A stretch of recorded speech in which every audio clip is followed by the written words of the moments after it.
තෙරුවන් සරණයි ඔබ සියලු දෙනාටම අදත් අපගේ ආධ්‍යාත්මික භික්ෂුන් YouTube නාලිකාව සමග වෙනද වගේ මේ කාසිලා ඉන්න ඔබ සියලු දෙනාට මා දේශනා කරන්නට බලාපොරොත්තු වෙනවා මේ කාමුකත්වයේ තුල නැති ආධ්‍යාත්මික සතුට කියන දේශනාව සම්බන්ධයෙන් යම්කිසි අවබෝධයක් ඔබට ලබා දෙන්නට. එතකොට මම මීට පෙරත් මේ දේශනාව ගැන එහෙම නැත්නම් මේ කාරණාව ගැන ඔබට කාමුකත්වය කියන්නේ මොකක්ද කියන එක අපි සඳහන් කරලා තියෙනවා. මොකද ගොඩාක් අය පුරුදු වෙලා තියෙන කාම ලෝකයේ තුල යම්කිසි සතුටක් විඳින්නට. එතකොට මේ ලෝකේ ඉන්න බහුතරයක් හැමෝම ඒ සතුට කාමුකත්වයේ තුල ඉඳගෙන විඳිනවා. අස කන නාසය දිව ශරීරය කියන ඉන්ද්‍රියන් පිනවනවා කියන එක सिद्ध කරනවා. එතකොට ඒක තුල තියෙනවා ලිංගිකත්වයේ තියෙනවා, රාගය තියෙනවා, ඒ වගේම සමහරක් වෙලාවට මත් වතුර තියෙනවා, ඒ වගේම ඒව විතරක් නෙවෙයි විනෝද ගමන් තියෙනවා, තමන්ගේ දරුවා මුණුබුරන් එක සතුට වෙන දේවල් තියෙනවා, තමන් රැකියාවකින් සතුට වෙන දේවල් තියෙනවා. එතකොට මිල මුදල් තියෙනවා, ඉඩකඩම් තියෙනවා, යාන වාහන, ගෙවල් දොරවල් මේ ආදිවාසී මේ එක විදිහේ ජීවි භෞතික ලෞකික දේවල් ගොඩාක් තියෙනවා. ඒ තියෙන දේවල් වලින් තමයි අපි කාමුකත්වයේ විඳින්නේ. එතකොට දැන් මනුස්ස ලෝකේ ගත්තාම කාම සුගති ලෝකයක් විදිහට සලකනවා. හැබැයි මේ මනුස්ස ලෝකයේ සැප දුක කියන දෙකම තියෙනවා. දැන් දිව්‍ය ලෝකත් කාම සුගතියෙන් තමයි ඒ වගේ තියෙන්නේ මොනවද? ඒකේ දුක කියන එක අඩුයි. ඒ කියන්නේ කායික දුක එහෙම නැහැ. ඇඟේ වේදන අපිට ඒ වගේ අර අපිට තියෙන දැන් මනුස්ස ලෝකෙදි ශාරීරික ලෙඩ වගේ දේවල් දිව්‍ය තල වලින් දෙවරුන්ට නැහැ. එයාලට තියෙන්නේ මානසිකව යම්කිසි කෙනෙක් හිත රිදෙන දෙයක් කිව්වොත් අන්න ඒ වගේ ඒ චිත්තචෛතසිකයන්ගේ වේදනාවක් විතරයි. ඒක ඊටාම පැහැදිලිව අභිධර්ම දේශනාවල් තුළ පැහැදිලි කරලා තියෙනවා. ඔබට අභිධර්ම පිටකයේ කියවන්න පුළුවන්. එහෙම නැත්නම් රේරුකාණ නායක ස්වාමීන් වහන්සේගේ එහෙම නැත්නම් අමරදාස රත්නපාල මහත්මයාගේ ওই අභිධර්ම පොත් කියවලා බලන්න ඔය ගැන අවබෝධයක් ලබා ගන්න පුළුවන්. එතකොට දැන් කාම දුගතීන් විදියට අපිට අභිධර්ම පිටකය තුල සඳහන් කරලා දීලා තියෙන සතර අපාය. එතකොට මේ പ്രേත විෂය, අසුර විෂය, නිරය, ඊළඟ තිරිසන් විෂය කියන මේ හතර අයිති වෙනවා ඒකට. එතකොට මේ කාම සුගති දැන් අපි මේ ඉන්නේ කාම සුගතියේ ඒ කියන්නේ මනුස්ස ලෝකයේ තුල දැන් මහා බෝධිසත්ව රූපව බුදු වෙන්න එන්නේ මේක. මොකද දැන් ওই දිව්‍ය ලෝකයේදී දුක දැනෙන්නේ නැහැ. දුක තේරුම් ගන්න අමාරුයි. එතකොට මනුස්ස ලෝකෙට එනවා.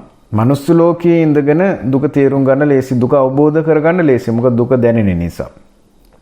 දිව්‍යතලයේ ඉන්න අයට දුක තේරෙනවා අඩුයි. හැබැයි ඊයාලට මාර්ගඵල ලබන්න පුළුවන්. මෙහි බුදු කෙනෙක් බුදු වුණාට පස්සේ මේ දේශනාව ඇහුවට පස්සේ බුදුරජාණන් වහන්සේගෙන් මාර්ගඵල වලට තමන්ගේ මනස පත් කර ගැනීමේ හැකියාව තියෙනවා. එහෙම නැතුව අර බුද්ධත්වයේ වගේ දෙයක් එහි ඉඳගෙන ලබන්න බෑ. අනිවාර්යෙන් එන්න ඕනේ මනුස්ස ලෝකෙට. ඒක නිසා දැන් රහත් වෙන්න උනත් මනුස්ස ලෝකෙට එන්න ඕනේ. හැබැයි බුදු කෙනෙක්ගෙන් අහලා දේවි කෙනෙක් අනාගාමී මාර්ගඵලයටපත් වුණොත් ඒක මොහොතක්වත් එයා දිව්‍යතලයට රැඳෙන්නේ නැහැ. එයා එහෙමම ඉහළ බ්‍රහ්මතලවල වලට ඒ දිව්‍යතලවල වලින් චුත වෙලා යාම සිද්ධ වෙන උවත් ඊටාම් පැහැදිලිව අභිධර්ම දේශනාවල සඳහන් කරලා තියෙනවා. එතකොට මේ කාමුකත්වයේ කියන එක තුල අපි තේරුම් ගත යුතු කාරණාවක් තමයි හැම වෙලේම කාමුකත්වයේ කියන එක අපි විඳින්න උත්සාහ කරනවා. ගොඩාක් උත්සාහ කරනවා. ඒකට වෙහෙසෙනවා. මිල මුදල් යොදවනවා. ඒ වගේ මේ මිල මුදල් හම්බ කරන්නත් අපි ගොඩාක් වෙහෙසෙනවා. එතකොට මේ කාමුකත්වය ගැන මම මීට පෙර ලබා දුන්න දේශනාව තුළ ඒ ගැන ඔබට සඳහන් කරන්නට යෙදුණා. එතකොට කාමුකත්වය කියන දේ ඔබ විඳලා තියෙන නිසා, ඔබ දන්න නිසා මේ ආධ්‍යාත්මික සුවයයි කාමුකත්වය අතර වෙනස පෙන්නුවොත් මේක හරියට උපමාවක් කිව්වොත් එහෙම නැත්නම් උදාහරණයක් පෙන්නුවොත් අහසයි පොළොවයි වගේ. දැන් ගොඩාක් අය හිතාගෙන ඉන්නවා මේ ආධ්‍යාත්මිකත්වය කියන්නේ කාම ලෝකේ අපි මේ විඳින දේවල් වගේ කියලා. මතක තියාගන්න මේ ආධ්‍යාත්මික දේවල් අපිට හොයාගන්න තියෙන්නේ මානසිකව දියුණු කරලා. දැන් උදාහරණයක් විදිහට දැන් ඔය කාම ලෝකේ තියෙන ඔයාගේ වාහනේ ගන්න ඔයා කොච්චර ජොබ් එකේ මහන්සි වුණාද? කොච්චර කාලයක්? ඔයාගේ ගෙදර හදාගන්න කොච්චර කාලයක් මහන්සි වුණාද? එතකොට ඒකට අවශ්‍ය මිල මුදල් අරගෙන ඊට පස්සේ ඔයා වෙහෙසිලා ඔයා ඒ අදාළ ඒ වෘත්තීය පැත්තට අදාළ මේසන් බාස්වරු හොයාගෙන ඔයා සෑහෙන වෙහසක් දරුවා ඒ ගෙදර හදාගෙන එහෙම නැත්නම් ඒ වාහනේ ගන්න මොකක් හරි ඒ දේ සිද්ධ කරගන්න ඔයා ගොඩාක් වෙහෙසිලා තියෙනවා. හැබැයි මේ හැම දෙයක්ම සිද්ධ වුණේ මොකක් මූලික කරගෙන? දැන් මේ ඔක්කොම මේ අපේ මේ බාහිර දේවල් සම්බන්ධයෙන්. එතකොට මතක තියාගන්න මේ කාමුකත්වය හැම වෙලෙම තියෙන බාහිරෙන් අපි හොයාගෙන තමන්ගේ ඇස කන නාසය දිව ශරීරය කියන ඉන්ද්‍රියන් පහ ඒ ටික විඳවන්න, ඒ කියන්නේ ඒ ටිකෙන් විඳින්න උත්සාහ කරනවා. හැම වෙලෙම ඒක තමයි කාමුකත්වය කියලා කියන්නේ. හැම වෙලෙම බාහිරෙන් විඳින්න උත්සාහ කරනවා දෙයක් අරගෙන ඉවෙලා. ඒක තමයි ස්වභාවය. එතකොට ඒක මනස ඇතුළටත් අරගෙන ඉල්ල මේ දේවල් විඳින්න හදන හැමදේම භෞතික දෙයක්. ඒ කියන්නේ තමන් මවා ගන්න දෙයක්. දැන් සමහරක් වෙලාවට තමන්ට වාහනයක් ගන්න බෑ. ඒක සමහරක් වෙලාවට තමන්ගේ මනසි මනෝමයෙන් හදාගෙන විඳින්නත් උත්සාහ කරනවා. හැබැයි ඒකේ භෞතික කැලලක් එකතු වෙලා තියෙනවා. මොකද්ද? වාහනයක් කියන දෙයක් ඒක භෞතිකයි. ඒක තමන්ගේ මනස ඇතුළට ගෙනල්ලා ඉවරලා තාම වාහනේ අරගෙන නැහැ. නමුත් ඒක ගැන හීනෙන් දකිමින් අනාගතයේ ඒක විඳින්නට උත්සාහ කරනවා. ඒක ගන්න අරගෙන මෙහෙම කරනවා. මම ඒ වාහනේ මේ විදිහට භාවිතා කරනවා. මේ විදිහට ඒකේ ඩ්‍රයිව් කියන එක මම කරනවා. අන්න ඒ විදිහට එයා ඒකේ අපි කියන මනෝ ගහනවා කියලා. අන්න ඒ වගේ දේවල් ටිකක් සිද්ධ කරනවා. එතකොට බලන්න මේ හැම වෙලෙම මම මේ කොටසින් ඔබට පෙන්ලා දෙන්නේ අපි අපේ කාමුකත්වයේ යම්කිසි පුද්ගලයෙක් හෝ වස්තුවක් මත පදනම් වෙලා තියෙනවා. අනිවාර්යෙන් එහෙමයි. ඒක නිසා අපි ඇස කන නාසය දිව ශරීරයේ ඉන්ද්‍රියන් මේ මනස කියන ඒවා පිනවන්න උත්සාහ කරනවා. ඒ පුද්ගලයෙක් හෝ වස්තුවක් මූලික කරගෙන. ඒක තමයි කාමුකත්වය. හැම වෙලෙම එහෙම තමයි. එතකොට මේ ආධ්‍යාත්මිකත්වයේ වෙනස බලන්න ඔබ දැන් මේ වෙනකොට අපේ දේශන අහලා භාවනාවේ යෙදিলা තියෙනවා. එතකොට විනාඩි 5ක් හෝ භාවනා කරලා තියෙනවා. බලන්න ඒක මේ පුද්ගලයෙක් හෝ වස්තුවක් මත පදනම් වෙලා තියෙනවද කියලා කොයි වෙලාවක. තමන්ගේ ආධ්‍යාත්මිකත්වයේ කියන එක පුද්ගලයෙක් හෝ වස්තුවක් මත පදනම් වෙලා තියෙනවද? කොයි වෙලාවකවත් නැහැ. ඒකේ දැන් තමන් භාවනා කරනවා කියන එක තුල කොයි වෙලාවකත් ඔබ සමත භාවනාවක් හෝ විදර්ශනා භාවනාවක් පුහුණු කරොත් ඒක බලන්න පුද්ගලයෙක් හෝ වස්තුවක් මත තියෙනවද කියලා. කිසිම ආකාරයකින් නැහැ. දැක්කද ආධ්‍යාත්මිකත්වයේ සහ ඔබේ ලෞකිකත්වය අතර තියෙන වෙනස. ඒකයි මම උදාහරණයක් ඔබට පෙන්වන්නේ මොකක්ද? ආසය පොළොවේ වගේ කියලා. දැන් මොකද එතන අපි ආධ්‍යාත්මිකත්වයේ කියන තුල යම්කිසි පුද්ගලයෙක් හෝ වස්තුවක් තියෙනවා නම් ඒක ආධ්‍යාත්මිකත්වයක් නෙවෙයි. ඒක ආධ්‍යාත්මිකත්වය අපිට අපි හොයන ආධ්‍යාත්මිකත්වය නෙවෙයි. ඒක අපි එහෙනම් තාම අපි ආධ්‍යාත්මිකත්වය කියලා යම්කිසි ලෞකික දෙයකට රැවටිලා. එහෙම නැත්නම් අපි බොරුවක් වංචාවක් කරනවා. නැත්නම් තමන්වම රවට්ට ගන්නවා. නැත්නම් තමන් රැවටිලා. යම්කිසි ගුරුවරයෙක් හරි ඔබ දන්න ගිහියෙක් හරි පැවිදි කෙනෙක් හරි එහෙම කියනවා නම් එහෙමලා පුද්ගලයෙක් මත පදනම් වෙච්ච දෙයක් ඒක ගැටලුවක්. ඒක සම්පූර්ණයෙන් ගැටලුවක්. අපි S2 වහගෙන පුද්ගලයෙක්ව හොයනවා නම් ඒක ගැටලුවක්. දැන් බුදුරජාණන් වහන්සේ අපිට මාර්ගය පෙන්වලා දීපු ශාස්ත්‍රුන් වහන්සේ පමණයි. අපි S2 වහගෙන බුදුරජාණන් වහන්සේ හොයන්නේ නැහැනේ. බුදුරජාණන් වහන්සේ කිව්වේ තමා තුලින් තමාව දකින්න කියලා. තමාව හඳුනා ගන්න. තමන් කවුද කියන එක බලා ගන්න කියන එක. එහෙම නැත්නම් මෙතන අපිට ත්‍රිලක්ෂණයක් කියලා දීලා මේ අනිත්‍යතාවය, දුක්ඛතාවය, අනාත්මතාවය කියන එක බලා ගන්න, මේ ලක්ෂණ තුන කියන එක. මෙතන සත්‍ය පුද්ගලයෙක් ඉන්නවද කියන එක බලා ගන්න. මේව තමයි අපිට බුදුරජාණන් වහන්සේ දේශනා කරේ.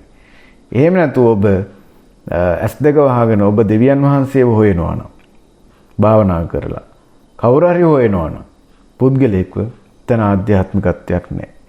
ඒ කියන්නේ ඔබගේ ලෞකිකත්වයක් තියෙන එතන. අන්න ඒක ඔබ වටහාගත යුතුයි. මේ කාරණා දෙක ගොඩාක් අය පටලව ගන්න. ඒකට මම මේක ගොඩක්ම උදාහරණයට ගත්තේ. මේක ඔබට මේ දේශනාව මේ කොටස මම කියන්නට ඕනේ කියලා හිතුවේ. ඔය සමහරක් වෙලාවට මේ දැන් අද තියෙනවා ටිකක් අර ගොඩක් අය උත්සාහ කරනවා මේ ආතල් බුදුදහම කියලා එකක් රකින්න. ඒ ආතල් බුදුදහමේ තියෙනවා මේ එක පොඩ්ඩක් මහායාන පැත්තෙන් එහෙම තියෙනවා. දැන් ඒක ලංකාවටත් එක ගෙනල්ලා ඒක ව්‍යාප්ත කරන්න උත්සාහ කරන භික්ෂුන් වහන්සේලා වගේකුත් ඉන්නවා, ගිහි අයත් ඉන්නවා. ඒකේ තියෙනවා පොඩ්ඩක් වයින් එකක් බීලා එහෙම අර පොඩ්ඩක් නටලා ගයලා සින්දුවක් කියලා ඉන්න අමුතු චිල් එකක් ගන්න එකක් තියෙනවා. එතකොට අන්න එහෙම ඒකයි මම කිව්වේ අර පුද්ගලයෙක් වස්තුවක් ඒ වගේ දේවල් පදනම්ම නම් ආධ්‍යාත්මිකත්වයේ විඳින්න උත්සාහ කරන්නේ එතන ගැටලුවක් තියෙන. එහෙම වයින් එකක් බීලා ඒ වගේ දේවල් කරලා නම් ඒ මහායාන බුදුදහමේ ඒ වගේ දේවල් තියෙනවා. මොකද ඒක ඒක ඇවිල්ලා මොකද මේ තුන්වෙනි සංගායනාව විතර වෙනකොට කැඩිලා අයින් වෙලා ගියපු දේවල්. එතකොට මොකද ඒ කාලේ රහතන් වහන්සේලා ඒ එකඟතාවයකට ආපු නැති භික්ෂුන් වහන්සේලා 10000ක් විතර අයින් කරා ඔය දෙවෙනි සංගායනාවට වගේ එනකොට. එතකොට ඒක නිසා ඔබ මේ සංගායනා ගැන විස්තර හොයලා බලන්න. අපේ විනයාට කතාවල් වල එහෙම ඔය ගැන සඳහන් වෙනවා. මේ මහවංශයේ වුණත් ඔය ගැන සඳහන් වෙනවා. ඒ අයින් කරා ඒ භික්ෂුන් වහන්සේලාව. ඉතින් එයාලා ගිහිල්ලා පසු කාලෙනු එයාලගේ මහායාන කියලා එකක් හදාගෙන ඒක කොටස් 17කට විතර කැඩිලා ඒ වගේ ඉතිහාසගත කතාවක් තියෙනවා. එතකොට ඒකේ අද වෙනකොට සමහරක් දේවල් අර යම්කිසි ආගමික ස්වභාවයකුත් තියෙනවා ඒ දේවල් තුළ. ආගමික ස්වභාවයක් තියෙනවා වගේම යම්කිසි භාවනාමය පොඩි ප්‍රමාණයකුත් තියෙනවා. තිබ්බට අර වගේ ලෞකික දේවල්ුත් ඒකේ ඇතුළත් වෙනවා. මොනවාද වයින් බොනවා වගේ ඒ වගේ සමහරක් තැන්වල ලිංගිකත්වය පව ඇතුළත් වෙන අවස්ථාවල් තියෙනවා. ඉතින් ඔය ඔක්කොම මිශ්‍ර වෙච්ච එකක් ආතල් බුදුදහමක් විතර ගන්නවා. මම මේ බුදුදහම හැල්ලු කරන්න මේ වචනේ කිව්වා නෙවෙයි. කොයි වෙලාවකත් ඔබ වරදව වටහා ගන්න එපා. ඒම පුද්ගලයා ලංකාවේ ඉන්න ඒ චිල් එක ඒ ආතල් එක කියන එක ගන්න. එහෙම නැත්නම් ජොලිය ෆන් එක ගන්න යාලා උත්සාහ කරනවා. මෙන්න මේ කොටස අරගෙන. එතකොට අපේ මට ඒ අයට අපහාස කරන්නවත් එහෙම නෙවෙයි අවශ්‍යතාවයක් උනේ. මේ ආධ්‍යාත්මිකත්වයේ ගොඩක් අය හිතාගෙන ඉන්න ඔන්න ඔය කොටස විතරයි තියෙන්නේ කියලා. ඔන්න ඔය ටික කරගෙන හිටපුවාම මේක හරි කියලා. ඒක සම්පූර්ණයි කියලා. නෑ. එතනින් එහා ගියපු දෙයක් තියෙනවා. බුදුරජාණන් වහන්සේ ඒකනේ දේශනා කරේ. නැත්නම් බුදුහාමුදුරනේ මුලින්ම ඔය වයින් බීලා ඔය වගේ දේවල් කියන්න ඕන සින්දු ගායලා ගිටාර් ගහලා හරි එහෙම ඉඳලා නේද? එහෙම බුදුහාමුදුර කොයි වෙලාවකවත් දේශනාවක් කරලත් නැහැ. බුදුහාමුදුර එහෙම පෙන්නලත් නැහැ අපිට. එතකොට බුදුහාමුදුරෝ දැන් බුදුහාමුදුරන්ගේ ත්‍රිලක්ෂණේ එක ලක්ෂණයක් බලන්නකො. අනාත්ත කියන. මෙතන මම සත්‍යයේ පුද්ගලයෙක් නැහැ කියන එක ඔබ බලන්න කියලා කිව්වා. ඉතින් එතනම ඔබට තේරුම් ගන්න පුළුවන් ආධ්‍යාත්මිකත්වයේ තුල වස්තුවක් පුද්ගලයෙක් නැහැ. අන්න ඒක තමයි අපි හොයාගන්න ඕනේ. ඒක ඒ ගමන් මාර්ගය තමයි යන්න ඕනේ. එතකොට වස්තුවක් පුද්ගලයෙක් නැති තැන තමයි ආධ්‍යාත්මිකත්වයේ තියෙන සහ ඒක හොයාගෙන ආйти. වස්තුවක් පුද්ගලයෙක් කියන දෙයක් යම්කිසි දෙයක් තියෙනවා කියලා කියන්නේ අපි එහෙම තියෙනවා කියලා හිතාගෙන ඉන්නවා රැවටිලා හරි රැවටෙන්නේ නැතුව හරි එතන ආධ්‍යාත්මිකත්වයේ නැහැ. ඒක නිසා මෙන්න මේ කාරණාව සම්බන්ධයෙන් ඔබ අවබෝධයක් ලබා ගන්නට ඕනේ. එතකොට මෙන්න මේක පදනම් කරගෙන ඔබ භාවනා කරන ඔබට කියලා දෙන ගුරුවරයෙක් ගිහි කෙනෙක් හරි පැවිදි කෙනෙක් හරි කියලා දෙනවා නම් ඔබට ඒකෙන් තේරුම් ගන්න පුළුවන් මෙයා මේ ගුරුවරයා හරියට කියලා දෙනවද නැද්ද වැරදිද කියන එක ඔබට තේරුම් ගන්න පුළුවන්. මෙයා හරි මාර්ගෙද යන්නේ නැද්ද කියන එක තේරුම් ගන්න පුළුවන්. මෙයා ලෞකිකත්වයක් මතද ඉන්නේ තාම නැද්ද කියන එක තේරුම් ගන්න පුළුවන්. ඔබට තමන්ගේ ගුරුවරයාව ජජ් කරන්න පුළුවන්. ඒක හේතුවක් වෙනවා. ඔයා ඒ ගුරුවරයා ගාව තව රැඳිලා ඉන්නවද නැද්ද කියලා බලා ගන්න. ඒ වගේම තවත් ඉදිරියට යනවද කියලා බලා ගන්න ඒක ගොඩක් හේතුවක් වෙනවා. මොකද එයා S2 වහගෙන ඔබ භාවනා කරන එක තුල ඔබට පෙන්වන්නේ ඔබව පෝෂණය කරන විදිය නැත්තම් ඔබට මාර්ගය පෙන්වන එක තුල ඔබට වැරද්දක් හොයාගන්න පුළුවන් හැකියාව තියෙනවා. ඒක ටිකක් ඔබ ඒක ගවේෂණාත්මක වෙන්න ඕනේ. ඒ ගවේෂණාත්මක වෙනවා කියන්නේ එකපාරටම තමන්ගේ ගුරුවරයාව සැක කරන්න කියන එක නෙමෙයි මම මේ කියන්නේ. එහෙම තමන්ගේ ගුරුවරයා සැක කරොත් ඒ ප්‍රතිපදාවේ ඔබට ඒ භාවනාව දියුණු කරගන්න බෑ. එහෙම කරන්න යන්න එපා එකපාරටම කොයි වෙලාවකවත්. ගුරුවරයා සැක කරන්න නෙවෙයි අවශ්‍ය වෙන්නේ. ගුරුවරයා කියන දේ ටික කාලයක් ගවේෂණය කිරීම. ඒ ගවේෂණය කිරීම තුළ නැත්තම් ඒ ප්‍රායෝගිකව යෙදීම තුළ වාට දැනගන්න පුළුවන් වාගේ ගුරුවරයා කියලා දෙන දේ හරිද වැරදිද කියන දේ වාටම තේරුම් ගන්න පුළුවන්. කොයිම වෙලාවකත් තමන්ගේ ඇතුලේ මමත්වයේ කියන එක පෝෂණය කරන්න කියලා දෙනවා නම් එහෙම නැත්නම් තමන්ගේ ආධ්‍යාත්මිකත්වයේ ලෞකිකත්වයට බඳවනවා නම් වස්තුන් වලට පුද්ගලයන්ට එතන ආධ්‍යාත්මිකත්වයක් නැහැ. එයා විදර්ශනා ගුරුවරයෙක් වෙන්න පුළුවන්, එයා සමත ගුරුවරයෙක් වෙන්න පුළුවන්. එයාව එහෙම හඳුන්වනවා. එයා සැබෑ විදර්ශනා ගුරුවරයෙක් නම් ඔබට මමත්වයක් ඇති කරන කෙනෙක් නොවෙන්න ඕනේ. එතකොට ඒක බුදුරජාණන් වහන්සේගේ ආර්ය අෂ්ටාංගික මාර්ගයේ ගමන් කරලා ඒක නැති කරන විදිය ප්‍රායෝගිකවම සිද්ධ කරන්න කියලා දෙන කෙනෙක් වෙන්න ඕනේ. එහෙම නැත්තම් සමත භාවනාමය වශයෙන් දියුණු කරද්දිත් අර මම ඉස්සෙල්ලා උදාහරණයට අර ගත්තේ දැන් මහා ඒ වගේ දේවල් තියෙන්න බෑ. හැම වෙලෙම අර මේ ආධ්‍යාත්මිකත්වයේ පටලවන ලෞකිකත්වයට ගෑවිච්ච දේවල් තියෙන්න බෑ. කොයි වෙලාවකවත්. ඒවා අඩු වෙන්න ඕන. මොකද අර ආධ්‍යාත්මිකත්වයේ තුල කොයි වෙලාවකවත් ලෞකික දේවල් ගෑවිලා නැහැ ගොඩාක්. හරි සීමිත ප්‍රමාණයක් තියෙන අර අපි ජීවත් වෙන්න ඕන නිසා මානුෂ ලෝකයේ තුල. උදාහරණයක් විදියට අපිට ආහාර අවශ්‍යයි. අපේ භෞතික ශරීරය පවත්වන්න මොනවා කරන්නත් භාවනා කරන්නත් අපිට මේ ශරීරයේ පැවැත්මට අවශ්‍යයි ආහාර. එතකොට මේ ආහාර ගන්න එක වරදක් නොවේ. නමුත් ආහාරයට යහගිල්ල සාමාන්‍ය මිනිස්සු විදින ලෞකිකත්වයේ මොකක් හරි භාවනාවක් එහෙම නැත්නම් බුදුදහමේ කොටසකුත් එකතු කරගෙන ඒකේ වයින් ටිකක් බීලා වගේ ඉන්න තැනට ඔබව පත් කරනවා නම් ඒ වගේ තව ගොඩ දේවල් තියෙනවා. ඔබ දැකලා ඇති අහලා ඇති. ඒක තුල තියෙන අර යම්කිසි එක විඳින්න හදාගත්ත දේවල් ටිකක් වගේ. අන්න එහෙම ජොලියක් ෆන් එකක් ගන්න විදියට නම් ඔබේ ආධ්‍යාත්මික ගුරුවරයා ඔබට කියලා දෙන්නේ අන්න එතනදී ගැටලුවක් තියෙනවා. ඒක නිසා මතක තියාගන්න කොයි වෙලාවකවත් ආධ්‍යාත්මික කෙනා ලෞකික දේවල් වලින් සතුටු වෙන්න යන්නේ නැහැ. ඔන්න ඕකයි උතන තියෙන වෙනස. ඒකත් ඔබ දැනගන්න ඕනේ කොයි වෙලාවකවත් ලෞකික දේවල් වලින් එයා සතුටු වෙන්න යන්නේ නැහැ ආධ්‍යාත්මික කෙනා. මොකද එයා දන්නවා ඒ කියන්නේ එයා ටික ටික දැන් එයා රහත් වෙලා නැහැනේ එකපාරටම. එහෙම නැත්නම් නිර්වාණය අවබෝධ කරලා නැහැනේ. එයා ලෞකික දේවල් ටික ටික අතහරිනවා. දැන් බුදුරජාණන් වහන්සේගේ දේශනාව වෙනස් වෙන්නේ ඔතනදී. ඒක බලන්න ඕනේ. ඒකයි මම අර මුලදී ආයෙත් මතක් කරන්නම් අහසය පොළොවයි වගේ කාමුකත්වයේ පොළොව නම් අහස වගේ ආධ්‍යාත්මිකය කියන්නේ දෙක. මොකද කොයි වෙලාවකවත් ආධ්‍යාත්මික කෙනා තමන්ගේ මනස දියුණු කරලා ඒක තුලින් යම් අවබෝධයන් එක්ක ඒ ගමන ගිහිල්ලා ඒක තුලින් සතුටවල් ලබනවා. ඊට පස්සේ අවසාන නිර්ආමිෂ සතුට ලබනවා. ඒ තැනටපත් වෙනවා මිස ලෞකික දෙයකින් කොයි වෙලාවක හරි එයා සතුටු වෙනවා නම් එයා තුල එයා ලෞකික දේවල් කරලා ගොඩ නැගිලි හදලා ඉදිකිරීම කරලා ඒ විතරක් නෙවෙයි ලෞකික විවිධාකාර දේවල් වලින් එතන එයාගේ ආධ්‍යාත්මිකත්වයේ සම්බන්ධයෙන් ගැටලුවක් තියෙනවා. ඒකේ සාපේක්ෂව අඩු වෙන්න ඕනේ. අර මේ බුදුරජාණන් වහන්සේ අපිට පෙන්ලා දීලා සීමාවක් තියෙනවනේ යම්කිසි. ඒ සීමාව දැන් භික්ෂුවක් ගත්තොත් භික්ෂුවට සතර ප්‍රත්‍යවේක්ෂා කියලා සීමාවක් තියෙනවා. ඒකේ තියෙන්නේ චීවරය, පිණ්ඩපාතය, සේනාසනය, ගිලාන ප්‍රත්‍ය කියන හතර. එතකොට ඒක තමයි මිනිහෙට මනුස්ස ලෝකේ ඉන්න මිනිස්සෙක්ට අවශ්‍ය ප්‍රධානම හතර වගේ භික්ෂුවටත් ඕනේ හතර. ඒකත් අවශ්‍ය ප්‍රමාණයක් තියෙනවා. එතකොට මේ ප්‍රමාණය ඉක්මවලා ගිහිල්ලා ලෞකික දේවල් වලින් භික්ෂුවක් කරි සතුටු වෙනවා නම් එහෙම නැත්නම් ආධ්‍යාත්මික ගුරුවරයෙක් කෙනෙක් ගිහි හරි පැවිදි හරි කෙනෙක් සතුටු වෙනවා නම් කුමන ස්වභාවයක හරි ඉන්න කෙනෙක් යාගේ ආධ්‍යාත්මිකත්වයේ අපිට චෙක් කරන්න පුළුවන්. එයා ඒක නැවත අපේක්ෂා කරනවා වගේද? එයා ඒක නැවත විඳින කෙනෙක් වගේද? අන්න එතනදී ගැටලුවක් තියෙනවා. එතකොට ඒක දැන් ඒක ගුරුවරයාට විතරක් මේ කතාව දාලා හරියන්නේ මේක Tamanටත් දාගන්න. තමන් ආධ්‍යාත්මිකත්වයේ දියුණු වෙන්න එක ස්වභාවයක් තමයි තමන්ගේ ලෞකික දේවල් ගැන තියෙන ආසාව අඩු වෙනවා. එතකොට ආධ්‍යාත්මිකත්වයේ හරියටම දියුණු වීගෙන යනකොට වංචනික ලෙස නෙවෙයි.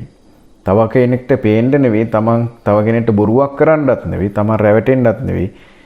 තමන් අවංකවම දියුණු වෙනකොට තමන්ට ලෞකික දේවල් වලින් සතුටක් නැති බව තමන්ට ප්‍රත්‍යක්ෂ වෙනවා.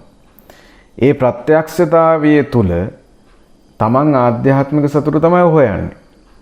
දැන් ඔය ජීවිතේ ගොඩාක් මුදල් තියෙන අය අපි තුම් පොසත් පවුලක කෙනෙක් කියලා. එයා ජීවිතේ ගොඩාක් දේවල් සල්ලි වියදම් කරලා ගොඩාක් දේවල් විඳලා තියෙනවා. එයාට ජීවිතේ ලෞකික කාමයන් සම්බන්ධයෙන් විඳින්න දෙයක් නැහැ. එතකොට එයාට ඊළඟට විඳින්න තියෙන දේ මොකද්ද? මේක මම මීට පෙරත් කතා කරලා තියෙනවා. එයාට ඊළඟට විඳින්න තියෙන්නේ මෙන්න මේ කියන ආධ්‍යාත්මික පැත්ත. එතකොට එයාට ඔන්න ඔය කියන ආධ්‍යාත්මිකත්වය අවශ්‍යයි. එයාට විතරක් නෙවෙයි, ඒ සල්ලි තිබිලා ජීවිතේ විඳ කියන මිනිස්සුන්ට විතරක් නෙවෙයි, ප්‍රශ්න තිබ්බ මිනිස්සුන්ට හැම කෙනෙක්ටම දුප්පත් පොසත් මේකට ಜಾති කුල ආගම් ભેදයක් නැහැ. හැම කෙනෙක්ටම මේ ආධ්‍යාත්මිකත්වය අවශ්‍යයි. එයා ඒ ආධ්‍යාත්මිකත්වය විඳින්න ඕනේ. එතකොට අර එක එක්කෙනාගේ සංසාර කුසලයන් මත මේකේ මනුස්ස භාවයන් ලැබුවාම ලැබීම් වෙනස් වෙනවා. තමන් කරගත්ත කියාගත්ත දේවල් අනුව තමයි මේ සබහාදාමේ කර්ම යාන්ත්‍රණය සැකසීලා තියෙන්නේ. ඒව ලබා දෙන්න ඔබට. කවුරුත් ලබා දෙනවා නෙවෙයි. සබහාදාමේ සැකසෙන්නේ තමන්මයි තමන්ගේ ඒ සංසාර ගමන නිර්මාණය කරගන්න එකට අවශ්‍ය දේවල්. එහෙම තමයි බුදුදහමට අනුව. ඉතින් අන්න එතකොට මෙන්න මේ ආධ්‍යාත්මිකත්වයයි කාමුකත්වයයි කියන තැන මම ඔබට පෙන්නලා දෙන්නට යෙදුනා. ආධ්‍යාත්මික පැත්ත කොයි වෙලාවකවත් පුද්ගලයෙක් වස්තුවක් මත පදනම් වෙලා නොමැති බව. ඒ වගේම මේක තනිකරම තමන් තුළින්ම සතුට හොයන දෙයක්. තමන්ගේ මනස ඇතුළින්ම හොයන දෙයක්. එහෙම නැතුව තමන් පුද්ගලයෙක් හරි වස්තුවක් හරි පදනම්ම සතුටක් හොයනවා නම් ඒක තමන්ගේ මනස තුළින් තමන්ම බලන්න. තමන් කවුරු හරි කෙනෙක්ව පදනම් කරගෙන හරි වස්තුවක් පදනම් කරගෙන හරි නම් තමන් ආධ්‍යාත්මිකත්වයේ කියලා සතුට හොයන්නේ ඒක ආධ්‍යාත්මිකත්වය නෙවෙයි. ඒක මේ භාවනාවේ ඉන්න වෙලාවට විතරක් නෙවෙයි. ඔයා භාවනාවෙන් අයින් වෙලා අනිත් ඉරියව් වලිනුත් ඔයා ආධ්‍යාත්මිකත්වයේ ඉන්න උත්සාහ කරනවා. ඒක තුලත් බලන්න. එතකොට මේක ක්‍රමානුකූලව අඩු කරගන්න පුළුවන්. එතකොට අනිත් අය ඉතින් අපිට ජජ් කරන්න පුළුවන් ඒ අනිත් ගුරුවරු හරි අනිත් ආධ්‍යාත්මිකයයි කියන අය පව අපිට තීරණය කරන්න පුළුවන්. නමුත් ඒ තීරණය ඔබ ගැටීමක් කරගන්න යන්න එපා. එයාලව හැම වෙලේම අනුන්ව ජජ් කරන්න යන්න එපා. ඊට පස්සේ ඒක පුරුද්දට ගියොත් එහෙම ඔබ ඒකම දිගේ යනවා. ඊට පස්සේ තමන්ගේ අඩුපාඩුව පේන්නේ නැහැ. අනුන්ගෙම වැරදි හොයන තත්ත්වයටපත් වෙනවා. ඒ තත්ත්වයටපත් වෙන්න එපා. ඒක එක සැරයක් තීරණය කරාට පස්සේ ඒකෙන් අයින් වෙන්න. ඊට පස්සේ තමන් ගැනම හොයන්න. අන්න ඔතනදී තමයි වෙනස තියෙන්නේ. ඒකේ තමන්ගේ මනසට கிඳා බහැලා තමන්ගෙම ගැන හොයනවා. හොයලා තමන්ගෙම සතුට උදා කරගන්නවා. එතකොට ආධ්‍යාත්මික කෙනා දන්නවා තමන් ළඟම තමයි සතුට තියෙන්නේ කියලා. ඒ තමන් ළඟමයි අමුතු වින්දනයක් තියෙන්නේ. ඒක තමන්ගේ මනස ඇතුළේ තියෙන. ඒක සබහාදාමෙන් හැංගිලා තියෙන්නේ. ඒක අපිට අහුවෙන්නේ නැත්තේ මෝහය නිසා. මේ ආදී සියල්ලම අපිට අපි තුලින්ම ප්‍රත්‍යක්ෂ වෙනවා. දැන් ඒකනේ අපි සිද්ධාර්ථ මහ බෝධිසත්වයෝ රම්මේ සුරම්මේ සුබ කියලා මාලිගා තුනක් තිබ්බා. ස්ත්‍රීන් හිටියා. මේ කාමුකත්වය උපරිමම වින්දලා එයා ඊට පස්සේ ඒ වගේ ඈත් වුණා. ඈත් වෙලා එයා මුලින් ධානය පුරුදු කරා, අභිඥා ඥාන තිබ්බා. ඊට පස්සේ එයා ඒකත් හරියන්නේ ඉතිරිනුත් එහාට තව ගමන් කරා. අනේ තමන්වම ගවේෂණය කිරීමක් සිද්ධ වෙන. තමන්ගේ මනස තුල තමන් අධ්‍යයනය කිරීමක් සිද්ධ වෙන්න ඕනේ. ඊට පස්සේ ඒව දියුණු වෙන්න තමන්ගේ අවබෝධය වැඩි වෙනවා. එතකොට තමන් අර එකම මතේ ඉන්නේ ඊට වඩා මේ මත වෙනස් වෙලා ඊට වඩා හොඳ ඉහළ අදහස් දරන සහ ඉහළ අවබෝධයෙන් යුක්ත මතයක් නෙවෙයි අවබෝධයක් තියෙනවා ඒ අය තුල. අන්න ඒ தත්ත්වයට යාලපත් වෙනවා. අන්න එහෙම වෙනසක් ඔබ තුල තිබිය යුතුයි, ඇතිවිය යුතුයි. ඔයා තාම බලන්න මේ මා අද දේශනා කරපු දේශනාව තුල ඔයාගේ තාම තියෙන කාමුකත්වය මත පදනම් වෙච්ච ආධ්‍යාත්මිකත්වයක්ද නැත්නම් ටික ටික ඒක තේරුම් ගනිමින් අවබෝධ කරගනිමින් කාමුකත්වයෙන් ඈත් වෙමින් ආධ්‍යාත්මිකත්වය දියුණු කරන කෙනෙක්ද කියන එක මේක බලන්න. මේකෙන් අදහස් කරන්නේ ඔබ සම්පූර්ණයෙන් එකපාරටම කාමයන්ගෙන් අයින් වෙන්න ඕනේ කියලා. එහෙම නැත්නම් පැවිදි භූමිකාවකට එන්න ඕනේ කියලා. එහෙම අදහස් කරන්නේ නැහැ කොයි වෙලාවකවත්. අපි හැම වෙලේම දේශනා කරන්නේ ගිහි ගෙදර ජීවත් වෙන ඔයාලට බැඳීම්, වගකීම්, යුතුයකම් ගොඩාක් දේවල් තියෙනවා. එතකොට සමහරක් වෙලාවට සමහරක් අයට එහෙම බැඳීම් වගකීම් නැතත් සමහරක් වෙලාවට තමන්ගේ තියෙන හිතේ තියෙන තව ආසාවල් ඉෂ්ට කරන්න තියෙන දේවල් නිසා ඉෂ්ට කරගන්න ඕන නිසා ඒ විවිධාකාර හේතු තියෙනවා. එතකොට දැන් තමන් ආධ්‍යාත්මික කෙනෙක් කියලා හිතාගෙන ඉන්නවනම් ඒ කෙනාට මේක බලා ගන්න අවස්ථාවක් මාද මේ කරන්නට යෙදුනේ. එතකොට ඒ වගේම රැවටිලා ඉන්නවනම් ඒකත් හඳුනා ගන්න. තව කෙනෙක් ගුරුවරයෙක් කියයි කියන කෙනෙක් ඔයාව රවට්ටනවා නම් ඒකත් බලාගෙන සහ එයා රැවටිලා ඉන්නවනම් ඒකත් බලාගෙන නැත්නම් එයා බොරුවක්ද කරන්නේ කියලාත් බලා ගන්න. මේ දේශනාවේ මේක උදව් වෙනවා ඔයාට ගොඩක්.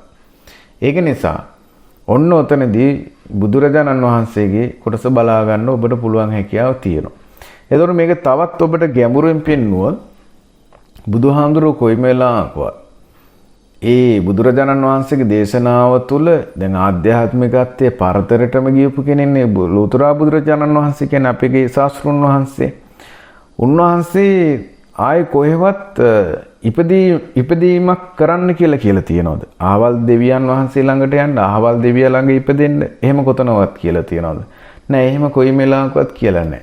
දැන් අපිට මං ඔබට පෙන්වන්නේ යෙදුනේ ආධ්‍යාත්මිකත්වයේ කාමුකත්වයේ කියන මේ දෙකේ පරස්පරතාවයේ ආස පොළව කියලා මේ මනුස්සලෝ එක්කේ තුල නැත්නම් ඔබ ඉන්න මේ භවයේ තුල නැත්නම් මේ වර්තමානයේ තුල. එතන මරණින් මත්තෙත් අපේ ශාස්ත්‍රුන් වහන්සේ අපිට පෙන්වලා දීපල කොයිලාවකත් බුදුහාමුදුරුවෝ භවයක නැවත ඉපදීමක් වර්ණනා කරන්නේ නැහැ. එතකොට දැන් ඔබ භාවනා කරලා තව කොතනක හරි ඉපදෙන්න බලාපොරොත්තු වෙනවා නම් ඒක යම්කිසි කාමුකත්වයක්. ඒකත් කාමුකත්වයක්. එහෙම ඉපදීමක් බලාපොරොත්තු වෙන්නේ නැහැ බුදුහාමුදුරු කොයි වෙලාවකවත් කියන්නේ. ඒක නිසා දැන් අපේත් ඉන්නවා අපේ බුදුදහමට අනුව ගොඩක් අය හැමෝම භාවනා කරන්නේ හැමෝම එහෙම සතර සතිපට්ඨානෙ වඩන්න ඕනේ ධානා පැති වඩන්න ඕනේ එක්ක සමතෙමෙතේ එහෙම එයාලට අදහසක් ඇත්තෙම නැහැ. එයාලා ඉන්නේ ගොඩක් වෙලාවට දැන් බලන්නකො පින් කරලා කොහේ හරි ඉපදෙන්න ආස්තාවේ. අන්න කාමුකත්වයක් තියෙයි. ඒ කියන්නේ දිව්‍ය තලයේ ඉපදෙන්න කැමැත්තෙන් ඉන්නේ. එහෙම භික්ෂුන් වහන්සේලාත් ඉන්නවා. එහෙම ගිහි අය ඕන තරම් ඉන්නවා. ඒතර බොහෝම ස්වල්ප දෙනා ඉන්නේ ගිහි පැවිදිම මේක ඉවර කරන්න ඕනේ කියන තැන. මේ භවයේම ඉවර කරන්න ඕනේ ආයි ඉපදීමක් නැති කරගන්න ඕනේ කියලා. අන්න එතනදිත් බලන්න. ඒ යම් කිසි තැනක ඉපදෙන්න බලාගෙන ඔබ දෙවි කෙනෙක්ට පුද සත්කාර කරනවා නම් ඒක කාමුකත්වයක්.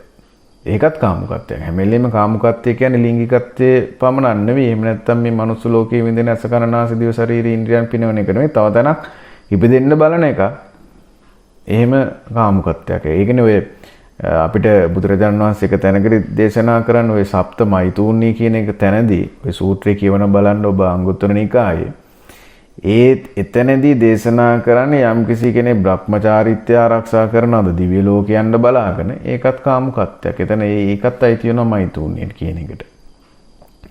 ඒක නිසා මේ වගේ ඔබගේ මේ කාරණාවල් වටහා ගන්න ඕනේ. ඔබත් මෙවැනි කොටස් වලට අහු වෙලා ඉන්නවද කියන එක බලන්න ඕනේ. එතකොට හැම වෙලේම ප්‍රායෝගික වෙලා මේ භවයේදීම මේ දේවල් සිද්ධ කරන්න උත්සාහ කරන්න. මේ භවයේදීම තමන්ගේ පාරමිතා පුරාගෙන අවසන් කිරීම අවසන් කරන්න. දැන් මෙතන පාරමිතා කියන වචනේ කිව්වා. පාරමිතා කියන වචනේදී දැන් බුදුබව වගේ පතන කෙනෙක්ගේ යාගේ ප්‍රතිපදාව වෙනස්. පසේ බුද්ධත්වයේ පතනවා නම් ඒ ප්‍රතිපදාවත් වෙනස්. ඒ කියන්නේ යා තාම යනවානේ සංසාර ගමන. ඒ වගේම යම්කිසි බුදු රජාණන් වහන්සේ නමක්ගේ ඒ ශාසනය තුල බුද්ධ ශාසනය තුල යම්කිසි අග්‍රස්ථාන ලබාගෙන කටයුතු කරන්න සහ එතනදී නිර්වාණය අවබෝධ කරගන්න ඉන්න ඒක වෙනස්. නමුත් මම මෙතන කතා කරන්නේ ගෞතම බුද්ධ ශාසනයෙන් ප්‍රතිඵල ලබා ගන්න පිරිසක් ඉන්නවා නම් අනිවාර්යෙන් ඉන්නෝ යාලා. ඒ ඉන්න අය මෙන්න මේක ගැන අවබෝධයක් ලබා ගන්න ඕනේ. ඉතින් අනේ ඒ පාරමිතා ගමනක යෙදෙන අයත් මේ අවබෝධය ලබා ගන්න ඕනේ අනිවාර්යෙන්ම. මොකද යාලත් යම්කිසි ආධ්‍යාත්මිකත්වය පුරුදු කරනවානේ සමන්ත පාරමිතාව කරගන්න. එතකොට මෙන්න මේ වගේ පැටලිලි සහගත වෙන්න බෑ. හැම වෙලේම ආධ්‍යාත්මිකත්වයේ කොහෙවත් ඉපදෙන්නවත් ප්‍රාර්ථනා කිරීමක් හරි පුද්ගලික වස්තුවක් මත පදනම් වෙලා හරි ලෞකික විනෝදාස්වයේ මත විනෝදාස්වාදයේ මත පදනම් හරි එහෙම එකක් නැහැ. එහෙම තියෙනවා නම් ඒක සැබෑ ආධ්‍යාත්මිකත්වයේ නොවන බව ඔබ වටහා ගත යුතුයි. ඒක තමයි මට අද මේ දේශනාව තුළ ඔබට සඳහන් කරලා පෙන්වලා දෙන්නට ඕනකම තිබුණේ. නැත්තම් ගොඩාක් අය පටලවාගෙන තමන්ගේ මාර්ගය වරදවා ගන්නවා. මොකද අර විශේෂයෙන් ලංකාවේ එවැනි භික්ෂුන් වහන්සේලාත් ඉන්නවා, ගිහි අයත් ඉන්නවා. මේක පටලවලා මිනිස්සුන්ව එක්ක යාලා රැවටිලා නැත්නම් යාලා හිතලා රවට්ටනවා. අන්න ඒක ගැටලුවක්. මොකද මේක අර අපි විශ්ව නියෝජිතයන්ගේ මාතෘකාව යටතේ වේවා මාර්යාගේ ඒ දේශනා සම්බන්ධව අපි මේ ගැන දැනුවත් කරලා තියෙනවා. ඉතින් මේ මාර්යාගේ පැතිකඩෙන් මෙන්න මේ දේවල් සිද්ධ වෙන අවස්ථාවල් තියෙනවා. ඒක නිසා එයාලත් ඒවා කරන්නට උත්සාහ කරනවා. මෙන්න මේ අවබෝධය ඔබ තබාගෙන ඔබගේ ජීවිතයේ ටික ටික ආධ්‍යාත්මිකත්වයේ දියුණු කරගන්න, දියුණු කරගෙන ටික ටික ඒකෙන් මිදෙන්න උත්සාහ කරන්න සහ ඒවා වගකීම් යුතුකම් වලින් ටික ටික ඒවා නිදහස් වෙන්න ආධ්‍යාත්මික පැත්ත වැඩි කරගන්න. එතකොට ඔබට ඔබේ ආධ්‍යාත්මිකත්වය පරීක්ෂා කරගන්න පුළුවන් සහ ඔබ ආධ්‍යාත්මික කෙනෙක්ද නැවත නැවත ඔබට පරීක්ෂා කරන්න පුළුවන් මං ලෞකික දේවල් වලින් හැම වෙලේම උත්සාහ කරන්නේ සතුටු වෙන්නේ එහෙම නැත්නම් මම තුලින් මම ගවේෂණය කළා මම මගේ ගැනම අධ්‍යයනය කළා මගේ ආධ්‍යාත්මිකත්වයේ තුලින්ද කියන එක ඔබව පරීක්ෂා කරගෙන වටහා ගන්න. එහෙනම් ඔබ සැබෑ ආධ්‍යාත්මික කෙනෙක්. ආධ්‍යාත්මිකත්වයම හොයන කෙනෙක් කියන එක ඔබට වටහා ගන්නට පුළුවන්. හොඳයි මේ දේශනාව අදට මම මෙතනින් සමාප්ත කරනවා. සියලු දෙනාට බුද්ධ ධම්ම සංඝයන් ත්‍රිවිධ ඥානුභාව ශක්තියෙන් මේ කරුණු කාරණා මනාව වටහාගෙන තවත් ඉදිරියට කටයුතු කරන්නට හැකි වේවා කියලා ආශිර්වාද කරනවා. සියලු දෙනාටම තෙරුවන් සරණයි.